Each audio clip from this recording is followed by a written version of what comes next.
ముందు గోడ విషయంలో జరిగిన ఘర్షణ చినికి చినికి గాలివానలా మారింది. ఒకరిపై దాడి చేసే వరకు వెళ్ళింది. పశ్చిమ గోదావరి జిల్లా గుంపర్రు పంచాయతీలో బెన్నీపాల్ ఇంటిపై నాగేశ్వరరావు అనే వ్యక్తి తన అనుచరులతో కలిసి దాడి చేశాడు. ఇంటి ముందు గోడ విషయంలో పాత తగాదాల నేపథ్యంలో దాడికి దిగారు.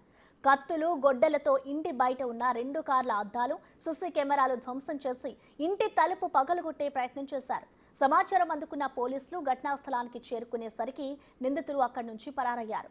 సీసీ కెమెరాల్లో రికార్డైన దృశ్యాల ఆధారంగా విచారణ జరుపుతున్నారు పోలీసులు. ఇటు నాగేశ్వరరావు నుంచి తమ ప్రాణాలకు హాని ఉందని రక్షణ కల్పించాలని కోరుతున్నారు బాధితులు.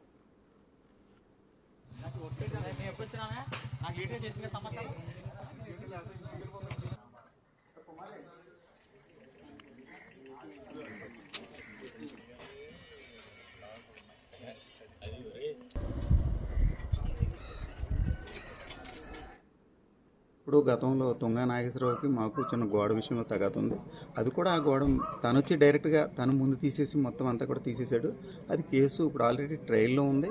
అప్పటి నుంచి కూడా మమ్మల్ని చంపుతాం అని కంటిన్యూ బెదిరిస్తూనే ఉన్నాడు, చంపటానికి తెలియజేస్తున్నాడు. అదే ప్రయత్నంలో ఈ లోపు మొన్న బయట వ్యక్తులను తీసుకొచ్చి వాళ్ళ చేత మమ్మల్ని చంపేట గొడ్డల్లో కత్తులు, కొడవల్లో రాడ్లు, వైర్లు తీసుకుని వచ్చి మమ్మల్ని చంపడానికి ప్రయత్నం చేశాడు. అదే రోజు మేము వాళ్ళు వస్తున్నారు చంపుతారనే భయంతో మేము ఇంట్లోకి వెళ్ళి లోన తలుపులు వేసుకుని ఉన్న గురించి మా ప్రాణాలు ఎలా ఉన్నాయి, లేకపోతే ఖచ్చితంగా మా ప్రాణాలు పోయి ఎప్పటికైనా సరే తుంగా నాగేశ్వరరావు వాళ్ళ వల్ల మాకు వాలంటీర్ అయిన వానికి పూర్తి ప్రాణహాని ఉంది.